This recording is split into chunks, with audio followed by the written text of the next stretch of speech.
I met a gypsy. Did you? What did you think about Cole Davies this year?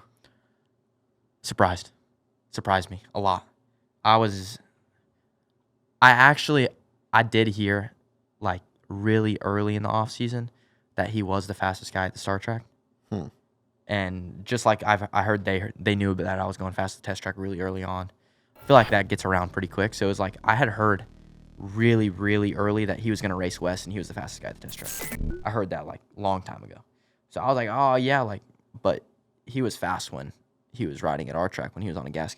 So I was like, yeah, and I mean, I know the kid can rip. That's not like, I wasn't worried about it, but I was very surprised on how composed he is. Crazy, He's really, really mature. And like, even when I was behind him at I was just San thinking Diego, the same thing, bro. I was sitting behind him at San Diego, and I knew the mistake was going to happen at some point. Like, he was going to start making mistakes. But there was a good bit there where I was like, we're like 9 laps into this thing, and he has not budged once. Like, there has not been a singular mistake. I might actually have to, like, force this. Because I was sitting behind him. I was like, he'll make a mistake at some point. And I finally looked at the clock, and there was like 8 minutes left, and I was like, I got to, like, actually try and get this pass done now. Like, this, I'm waiting too long now. So when I was sitting behind him, I was like, I was not expecting this. Yeah. That surprised me because, like, when I was leading A1, my first pro race, fell over like a box of rocks. Just Yeah, it didn't last long, did it? yeah, it was like 4 corners and I had arm pump already. So it shocked me. That was like, and even this weekend, he got in the lead. He had Smith behind him. He had Hayden behind him. Doesn't budge. Pretty You gotta wild, really, I mean, you gotta force it, just like I had to do in San Diego. You gotta force the pass. Yeah. But he's gonna be good for sure. Yeah. He's gonna be really good. And like you said too, I'm glad you said that you like his podium and his press conference stuff, dude. I got sent so many times a video of him saying he learned 2 things from me. 1, don't follow me, and 2, they rewatched the race and they ain't about that life on the big jump. Then he went and jumped it. You said you weren't about that life, but no, I love it. I got sent that. Even Pedro, Tom's mechanic, he sent me this morning, and I was just dying laughing. Like, this is wonderful. Yeah, it is to see the young dudes in the class. AC said something, I think it was the first time he did the podcast, where he's like, man, my whole 250 career, I just didn't feel like I could step out the box. I just had to be the guy that they all wanted me to be. And then this year, we've got 3 dudes that are just all on the podium pretty much every weekend, and they're all just like, chilling. This is me. This is me. This is what I'm about. And yeah, Cole is just like, New Zealanders are funny, bro. Like, they've got their own weird, funny sense of humor, and he's just fully leaning into it. And the cool part about it as well is, like, that's a small country and a really small moto community. And he has, like, the entire moto community in New Zealand behind him. And there's a bunch of really, really good kids that are coming up. And it's like, that is so healthy for the sport, you know? Yeah, and it's crazy when you see, like, his first interview this year. Like, he looked so nervous, and it was so, like, he was sitting there, he's like, didn't know what to do. And then it's like, you look at his interviews from this week, and it's like, so how fast it turned around. Yeah. He went from being so nervous to just like, I really don't care. Like, he's just up there having fun. It's so funny. I love watching his interviews. Yeah, no, it's pretty cool. I was definitely, I was very stoked for him. Because, dude, last year, doing what he was doing at Futures, and I was like, there was one, I can't remember what race it was, but there was like one press conference where I'm just like, lining him, I'm like, dude, you can answer this question 100 different ways, bro. Like, I'm just setting you up for a layup right now. Just dunk on this thing. And he's like, yeah, pretty good, eh? I was just like, fuck. This did not work. This is going to be rough, bro. And he's just fully changed. Embraced it. Yeah. Know? But I think he's just being himself. Yeah. You know, you don't have to try hard if you're just being yourself. Yeah. One thing I do need to do, though, end of the off season or after the season's over, try some Whitakers. Never had them before. What are they? I don't know even. Pull it up. I don't even know what they are.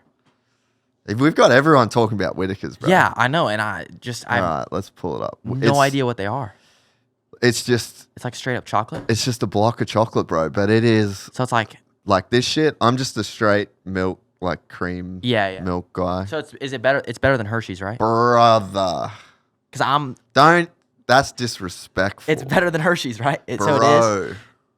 Okay. So much better. Okay, so I need to try it. You can. I'm pretty sure. Go on. I think you can get it on Amazon. My wife looked it up. Off season. Griff, being the man that he is, bought some over from Australia, so we had a whole block until very recently. Walmart. No way. But yeah, it's out there. You can get it. Yeah, there you go. That's $14 a block. That shit ain't cheap. But yeah, it's worth it. Marketing's working though, right? Yeah. He's got you. He's got me. He really has got me on it. Like off season, I think he should. I think we should have just a buffet. Like after Vegas night show, we should have just a table where everyone can come and try Whitakers. Yeah. That should be a thing we need to do. Cole can just like hook up the boys. Yeah. Hey boys, we've been grinding all year. We all deserve some Whitakers. Yeah. Not drinking anymore. So I need some chocolate. We need some chocolate. Yeah. Oh, I love it. Can you play the Futures A2 race? I want to. Your one. Ooh. The one that Juju won. I know. I won qualifying. I didn't even. I got you last. didn't win the race? No, my bars fell down on the first lap. I came up short on the triple. Oh. And my bars all the way down to my lap. No, so yeah, my bars were tight. What was the one that you did really good at? Glendale. I won Glendale Futures. That's the one yeah. Nah, was it? 23. Bro, 2023. It's got to be just in the highlights. Yeah, there you go. Surely they've got this in the highlights.